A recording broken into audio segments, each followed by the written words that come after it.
Sobretot crec que el que és primordial és que l'accessibilitat s'entengui com una necessitat, com una oportunitat de ser més creatius. Es requereix més enginy. L'accessibilitat no és matemàtica de 1 i 1 més 1 són 2, sinó que és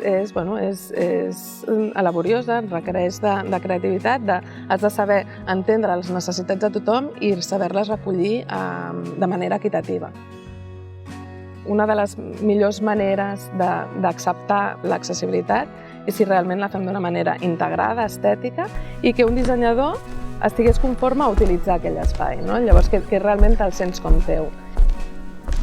De canviar la mirada, no? Són coses que portem heredades i una persona que ha exercit tota la vida fent-ho d'una manera, ara explica-li que no, que hi ha altres maneres, no?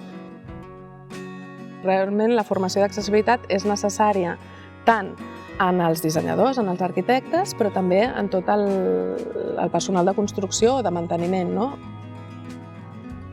Entendre ben bé el perquè de les coses i llavors serà molt més fàcil integrar-ho d'una manera naturalitzada i estètica dins dels entorns.